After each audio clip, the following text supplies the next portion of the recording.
क्या होता है जब एक ही घर में रहने वाले जानवरों में आपस में नहीं बनती है? जानवर एक दूसरे के प्रति ऐसा व्यवहार क्यों करते हैं?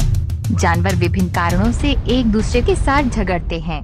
जानवर अक्सर अपनी जीवित रहने की बुनियादी जरूरतों को पूरा करने के लिए एक दूसरे के साथ हिंसा करते हैं। कई जानवर साथियों को आकर्षित करने, प्रभुत्व स्थापित करने या प्रतिद्वंद्वियों के साथ प्रतिस्पर्धा करने के लिए प्रेमालाप व्यवहार में संलग्न होते हैं। कई जानवर क्षेत्र स्थापित करते हैं और उनकी रक्षा करते हैं। ये वे क्षेत्र हैं जिन पर वे भोजन, प्रजनन और अन्य गतिविधियों के लिए अपना दावा करते हैं।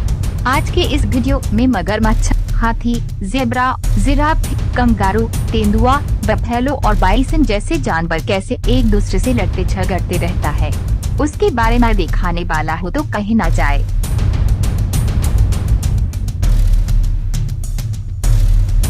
नंबर 8, मगरमच्छ वर्सेस मगरमच्छ। ये दोनों एक ही हिंसक हाथापाई में शामिल हैं और सरीसृपों में से एक की पिटाई हो रही है। आप सोचेंगे कि जिसकी पीठ पलटी गई थी उसे अब तारे दिखाई दे रहे हैं, लेकिन दोनों जानवर बिना किसी समस्या के पानी में वापस आ जाते हैं। दो मगरमच्छों के बीच यह अविश्वसनीय संघर्ष वीडियो में कैद किया गया है। ये दोनों वास्तव में बिना किसी रोक टोक के आगे बढ़ रहे हैं। वे लड़ाई को पानी में ले जाते हैं, जहां ये जारी रहती है। दोस्तों के साथ गोल्फ खेलते समय कुछ गोल्फरों को एक अविश्वसनीय दृश्य का सामना करना पड़ा। जब वे 18वें हॉल के पास पहुंचे, तो उन्होंने 13वें पर मगरमच्छों को लड़ते हुए देखा। अपने जबड़ों को बंद करके रोल करने और हिलाने की कोशिश करते हुए कुछ मिनटों के लिए शांत पड़े रहेंगे। हालांकि इस क्षेत्र में मगरमच्छ आम हैं। लड़ाई लगभग 2 घंटे तक चली। ये दो मगरमच्छ एक तीव्र लड़ाई में शामिल हैं। उन्हें वहाँ कुछ खतरनाक काटने का मौका मिलता है। वे पलटते हैं और पलट जाते हैं। जैसे ही एक मगरमच्छ मुड़ता है और दूसरे सरीसृप को घुमाकर वापस पानी में ले जाता है। नंबर 7, हाथी वर्सेस हाथी। दो बड़े मेल हाथी अपने जीवन के लिए संघर्ष कर रहे हैं। वे पिछले 3 दिनों से ऐसा कर रहे हैं। अगर एक ब्याह जीतता है तो वे मादाओं को एक आत्मा बाल मार देगा। दोनों मेल हाथी जरूरी हैं और लड़ाई का तनाव उन्हें विशेष रूप से मार सकता है। विवाद शुरू होने के बाद से उन्होंने खाना नहीं खाया है। अंततः एक हाथी हार मान लेता है और आसपास खड़े लोगों से कुछ गज की दूरी पर भटक जाता है। दो लड़ते हुए मेल हाथी झाड़ियों से बाहर निकलते हैं, जिनमें वे काफी समय से लड़ रहे हैं और उनकी नाव डूब गई है। आप दो मेल हाथी की अविश्वसनीय ताकत को महसूस कर सकते हैं, क्योंकि वे सांस लेते हैं, लेकिन लड़ाई अभी दूर है। दो युवा नर हाथियों ने अपनी लड़ने की क्षमताओं का परीक्षण किया है। युवा नर समाज में अन्य नरों के साथ बातचीत करने के लिए इस तरह फोर्स क्लियरिंग का उपयोग कर सकते हैं, प्रभुत्व स्थापित और ऐसी क्षमताएं विकसित करें जिनकी उन्हें जीवन में मादाओं के लिए प्रतिस्पर्धा करने के लिए आवश्यकता होगी। इस दौरान मेल हाथी एक दूसरे से लड़कर प्रभुत्व के लिए प्रतिस्पर्धा करते हैं। ये संघर्ष खूनी हो सकते हैं और पीटे गए हाथी कभी-कभी अपने घावों के कारण दम तोड़ देते हैं। Number 6, zebra versus zebra. ये ज़ेब्रा एक गर्म झगड़े में पड़ जाते हैं और एक दूसरे को लात मारना और हमला करना शुरू कर देते हैं। क्षेत्र में कुछ महिलाएं होनी चाहिए और महान प्रवासन के दौरान उन्हें प्रभावित करना चाहते हैं। एक मादा ज़ेब्रा अपने परिवार का मार्गदर्शन कर रही है। उसका पतन काफी हद तक साबित हुआ है। हालांकि खतरा तब आता है जब इसकी बिल्कुल भी उम्मीद नहीं होती है। परिवार को रुकने के लिए बाध्य होना पड़ता है। एक और ज़ेब्रा उसके घोड़े के लिए खतरा पैदा कर रहा है। उसे और उसके परिवार को विक्टर के नियंत्रण में रखा जाएगा। महिला के रूप में अंतिम पुरस्कार है, लेकिन उसे हल्के में नहीं लिया जाएगा। उसका ज़ेब्रा उसकी रक्षा के लिए मौत से लड़ेगा। तख्तापलट से मादा ज़ेब्रा के परिवार को विभाजित करने की धमकी मिलती है, लेकिन उसका ज़ेब्रा सफल हो जाता है और कुछ समय के लिए इस झुंड में आदेश दिया जाता है। ब्लॉक पर एक नया बच्चा होता है। दूसरी ओर बॉस नए बच्चे को मारने की तलाश में है।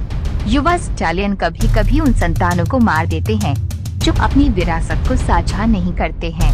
स्टैलियन आक्रामक रूप से अपनी युवा मां की रक्षा के लिए पानी के छेद में गिरने पर अपने वजन का आक्रामक रूप से उपयोग करता है, जिसे उसे खुद को खतरे में डालना पड़ता है।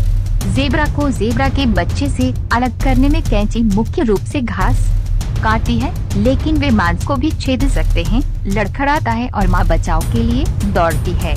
जेब्रा का संतुलन बिगाड़ने की कोशिश करती है। हालांकि धमकाने वाला जवाब देता है, लेकिन ये पर्याप्त नहीं है। माँ और बच्चा आ जाता है। ऊपर से इतने सारे जानवर करीब आ जाता है कि उन्हें जेब्रा संघर्ष का सामना करना पड़ता है और इस पर सावधानी पूर्वक नजर रखते हैं, या कम से कम उनमें से अधिकांश ऐसा करते हैं। Number 5, giraffe versus giraffe. ये दोनों नर जिराफ एक दूसरे को पसंद नहीं करते हैं और दोनों में से छोटे जिराफ को लगता है कि उसके जीतने की संभावना है और वह बड़े नर जिराफ पर हमला कर देता है। आमतौर पर 1-2 प्रहार से लड़ाई खत्म हो जाती है, लेकिन दांव ऊंचे हैं। हारने वाले को निर्वासन में रहने के लिए छोड़ दिया जाएगा। रेगिस्तान में रणनीति तब बदल जाती है जब बूढ़ा नर टांग अड़ाता है, लेकिन युवा नर बहुत ताकतवर होता है और बड़े को जमीन पर गिरा देता है। जानता है कि छोटा नर उस पर अंतिम प्रहार करेगा, फिर भी वह प्रहार से बच जाता है और अपने प्रतिद्वंद्वी के पेट पर वार करता है और उसे बाहर गिरा देता है। बूढ़ा नर उस क्षेत्र पर व्यवस्था बनाए रखता है जहां ये 2 जिराफ लड़ते हैं और 2 जिराफों में से का पैर दूसरे जिराफ की पीठ पर फंस जाता है। मुझे यकीन नहीं है कि ये जानबूझकर किया गया है, लेकिन इसके अलावा वह इसे काफी देर तक वहीं रखता है। फिलहाल वे गर्दन पर वार करके एक दूसरे पर हमला नहीं करते हैं। शायद वे सिर्फ अपने कौशल का परीक्षण कर रहे हैं। एक ही हिंसक लड़ाई अपने प्रतिद्वंद्वी के पैरों पर वार करके घंटों तक चल सकती है। जिराफ एक दूसरे को असंतुलित करने की कोशिश करते हैं। बड़ा जिराफ का वजन लगभग 1500 किलो होता है, जो उनकी 2 मीटर लंबी गर्दन के साथ मिलकर उन्हें संभोग अधिकारों के लिए आवश्यक बल और मांसपेशी प्रदान करता है। Number 4, kangaroo versus kangaroo. 2 शोर मचाने वाले नरों कंगारू के बीच झगड़ा चल रहा है। यह लातों और स्लेगों की बौछार है, जिसका उद्देश्य चेहरे को बचाने के लिए नॉकआउट झटका देना है, खासकर आँखों को, सिर को पीछे की ओर धकेलना है। कंगारू की लात प्रकृति की सबसे शक्तिशाली किक में से एक है, जो उन्हें उकसाने में सक्षम है। 40 मील प्रति घंटे तक की गति से बहस को एक शक्तिशाली नर कंगारू द्वारा बाधित किया गया था, जो कहीं से बाहर आया था। आखिरकार वह उनका शेरिफ है। दूसरी ओर आदेश को बहाल करने के लिए कुछ गंभीर सजा की आवश्यकता होगी। प्रतिस्पर्धियों को रोकने के वर्ष ने उन पर अपना प्रभाव डाला है। प्रमुख नर कंगारू और उसे इस बार अंतिम प्रहार के लिए हार का सामना करना पड़ सकता है। चैलेंजर एक उच्च सुविधाजनक स्थिति लेता है और इसलिए नया लीडर बन जाता है। हारने वाले निचले स्तर के मैदानों को हराने के लिए निर्वासित हो जाते हैं। नर कंगारू यह निर्धारित करने के लिए कई दिनों तक क्वार्टर करेंगे कि क्या कोई महिला यौन रूप से सुलभ है या नहीं। अगली पीढ़ी में उनकी सूंघने की क्षमता सबसे अधिक प्रभावशाली नर द्वारा विकसित की जाएगी, जो कि लड़ने लायक है। इन 2 कंगारुओं के बीच एक मुक्केबाजी मैच हो रहा है। यह एक धक्का और खींच प्रतियोगिता है जो ये निर्धारित करेगी कि शीर्ष पर कौन आएगा। नंबर 3, तेंदुआ वर्सेस तेंदुआ। जब यह तेंदुआ किसी को मारता है तो घास के मैदान के जानवरों का एक समूह कहीं से भी उसे चुराने के लिए प्रकट होता है। इससे भी बदतर एक और तेंदुए का प्रत्यक्ष प्रतिद्वंद्वी उस पर घात लगाने की तैयारी कर रहा है। वे मौत से लड़ रहे हैं, लेकिन दोनों तेंदुआ थक गई हैं। इस प्रकार लड़ाई पूरी नहीं हो सकती है। तेंदुआ दूसरे तेंदुआ को जकड़ लेता है और क्षेत्र पर कब्जा कर लेता है। जब एक मादा तेंदुआ वयस्क हो जाती है तो उसकी माँ उसे खतरा समझती है और उसे निर्वासित कर देती है। जब वे पहली बार मिलते हैं तो माँ बस लेट जाती है और शावकों की उसके पास आने का इंतजार करती है। नर उसके पास आता है, वह उसके खिलाफ हो जाती है और दूर चली जाती है। जैसे ही मादा उसके पास आती है, माँ बुराने लगती है। वो उस युवा मादा से अत्यधिक शत्रुता रखती है। जब भी वो उसके करीब आती है तो उसकी बच्चे हैरान हो जाती है और जिस परिचितता के साथ वह बड़ी हुई है उसके साथ फिर से जुड़ने का प्रयास करती है। अंततः वह बहुत करीब आ जाती है, जिसके परिणाम स्वरूप एक गंभीर झगड़े में बच्चे के चेहरे पर आश्चर्य की झलक की कल्पना करें। ये उस तरह की बात नहीं है जिसकी उसने अपनी माँ से अपेक्षा की होगी।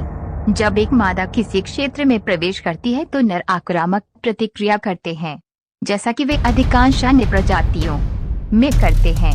यही कारण है कि ये 2 तेंदुए हैं। लड़ते हुए वे दोनों मादा को लुभाने का तरीका ढूंढ रहे हैं। जब नर में से एक लड़ाई जीत जाता है तो मादा लड़ने से पहले अपना सिर नीचे करके अपनी अधीनता व्यक्त करती है। ये दोनों एक दूसरे को चेतावनी देते हैं कि वे गुर्रा रहे हैं और स्थिति में ध्यान गर्म होने ही वाला है। और तभी दो तेंदुए में से एक थोड़ी सी दूर हट जाती है और संभवतः दूसरे को जीत सौंप देती है। Number 2, buffalo versus buffalo. झुंड का वर्तमान लीडर अधिक बड़े बफेलो है। छोटा बफेलो हल्का भूरा है। वह बड़े बफेलो की तुलना में कम अनुभवी है, लेकिन वो उतना ही दृढ़ है। बूढ़ा बफेलो युवा की कमजोर गर्दन को पकड़ता है और उसे जमीन से उठा लेता है। किशोर छोटा है लेकिन इसका वजन 1 टन है, इसलिए यह बूढ़े बफेलो के लिए काफी उपलब्धि है। किशोर ठीक हो जाता है और अपना सिर नीचे करके सींगों से दूर झुक जाता है। चैलेंजर अपनी त्वचा की रक्षा करता है। युवा बफेलो कमजोर पार्श्व के लिए अपने प्रतिद्वंद्वी को घुमाता है। अपने प्रतिद्वंद्वी के सीने में उसे दूसरा मौका मिलता है और इस बार वह लक्ष्य पर प्रहार करता है, क्योंकि बूढ़ा बफेलो थका हुआ और क्षतिग्रस्त है। उसे जीतने के लिए युवा प्रतिद्वंद्वी को पटकनी देनी होगी, जो अविश्वसनीय रूप से कठिन होगा। युवा खिलाड़ी बुरी तरह से क्षतिग्रस्त हो गया है और बहुत कुछ कर चुका है। लड़ाई में ये दो बफेलो अपनी ताकत का प्रदर्शन करके अन्य नरों पर वर्चस्व स्थापित करने के लिए संघर्ष करते हैं। इन संघर्षों में जानवर बहुत अधिक ऊर्जा खर्च करते हैं और ये तब तक जारी रहते हैं जब तक उनमें से एक हार नहीं मान लेता। विजेता प्रमुख नर होगा और अपने अधिकारों का दावा करेगा, जबकि हारने वाले पर प्रतिबंध लगा दिया जाएगा। बफेलो एक सांस लेते झुंड के भीतर रैंक हासिल करने के लिए टकराती हैं। यह 50 किलोमीटर प्रति घंटे की रफ्तार से कार के पत्थर की दीवार से टकराने के बराबर होता है। बफेलो नर कभी कभी एक दूसरे के साथ युद्ध में संलग्न हो जाते हैं। झुंड के सदस्यों के बीच समय समय पर लड़ाई होती रहती है, जिसका मुख्य कारण वर्चस्व के मुद्दे हैं। यह बूढ़ा बफेलो 5 विरोधियों से घिरा हुआ है, जो उस पर एक करके लगातार हमला करते हैं। गिरोह का नेता बनने के लिए यही जरूरी है कि महत्वाकांक्षी बफेलो लगातार परीक्षा लेते रहे हैं। Number 1, bison versus bison. घाटी को समर की सबसे बड़ी लड़ाई के लिए एक मैदान में बदल दिया गया है। ये टेक्टनपोलोसस पूरी तरह से एक चीज से चिंतित है। वह अब झुंड स्टालियन है और वह इसी तरह रखना चाहता है, लेकिन उसे एक समस्या है कि वहाँ बहुत सारे मादा हैं, क्योंकि ये हरम पर शासन नहीं करता है। उसे कई मोर्चों पर लड़ना होगा, क्योंकि उनमें से कई एक ही समय में गर्मी में हैं। वह उन मादाओं का मालिक नहीं है जो वे तैयार होने पर उपलब्ध पहले प्रमुख नर बाइसन के साथ संभोग करती हैं। इस बाइसन की पहचान उस नर बाइसन के रूप में की गई है। उसे उन्हें पूरी तरह से मनाना होगा। वह अपने अधिकांश विरोधियों को सहजता से हरा देता है, फिर भी वे कभी भी चुनौती से रहित नहीं होता है। एक नए द्वंद्व में ताज़ा जीत क्षितिज पर होती है। हर दिन उसे एक नई लड़ाई लड़नी पड़ती है। मैराथन 1 महीने तक इसी तरह चलती रहती है। शीर्ष पर बने रहने के लिए उसे यही कीमत चुकानी पड़ती है। इस दौरान वो विभिन्न महिलाओं के साथ संबंध बनाता है। ये थका देने वाला होता है और इसके अंत तक वह मुश्किल से ही खड़ा हो पाता है।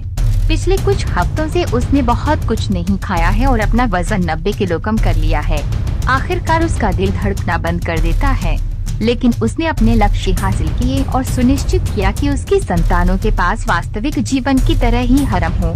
दोस्तों, हमें विश्वास है कि ये वीडियो आपको अच्छा लगा होगा, तो सब्सक्राइब और लाइक करें ताकि हमको मोटिवेट मिले। अगले वीडियो में ऐसे अच्छे टॉपिक लेकर फिर से जरूर मिलेंगे दोस्तों। तब तक के लिए आप अच्छा से और सही सलामत से रहे। Thank you.